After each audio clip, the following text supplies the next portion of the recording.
A policy framework and national action plan for preventing and countering violent extremism was last month launched by President Muhammadu Buhari. The three-year plan is designed to create safe spaces for Nigerians to engage and contribute to the prevention of violent extremism. He directed the National Security Advisor to coordinate and ensure full implementation of the plan, while calling on state and local governments to create their own framework and come up with their action plans.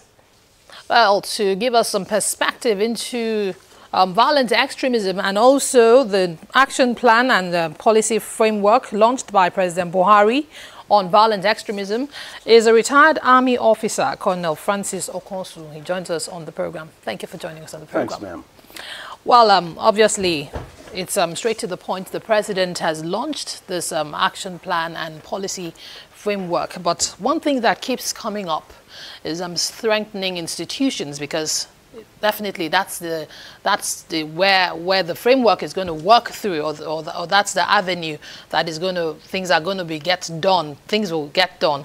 How can we strengthen institutions in Nigeria? So, all right, the institutions the president talking about is an all-comers thing.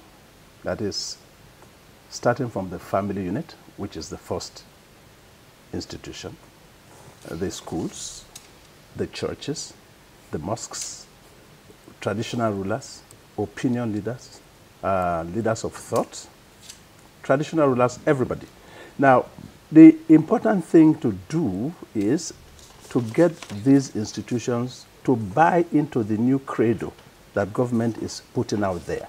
That is to say, arresting, preventing first preventing insurgency is what we have to consider before addressing an insurgent situation if it arises. So when you do this, if people buy into this credo, then they believe in the cause. If they believe in the cause, it is a lot easier and better then to reach out to the people. Yeah, but addressing the issue of insurgency, isn't it somewhat tied also to strengthening institutions? Yeah, that's what I'm talking about. It's an enablement. When you enable people to be aware of their responsibilities, when you let the father, the parent, know their duty towards their children, raise your child in the right way so it doesn't get, it's not susceptible to indoctrination.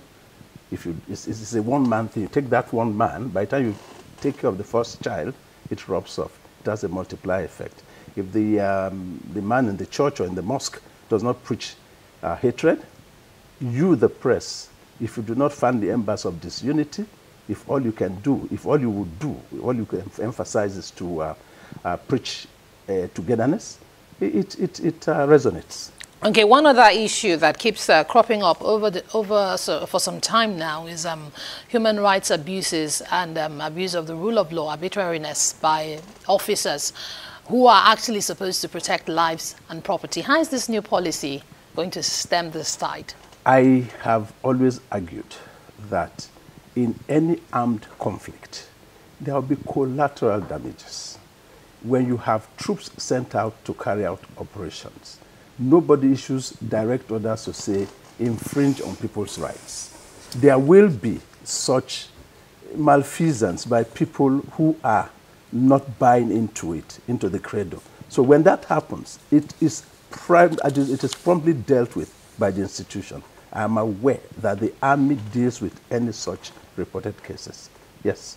Okay, but this is a three-year plan, and the president has asked Nigerians to become more involved and engaged, contribute to curb violent extremism. Yeah. But out in the streets, people sometimes do not have much confidence in the military, paramilitary, security agencies. What's the military going to do to work in synergy with communities? That would be an illicit assumption. That the military is not respected would be relative. I am not sure that Governor Shetima of Borno will tell you the same thing. You need the military. When push comes to shove, it's the man who guarantees you safety and security. You see, okay, but how can they boost confidence? That's what I'm saying. Boosting confidence in making, the police says they're your friend, but we have things against the police. But the truth is that can you exist without the police? You cannot.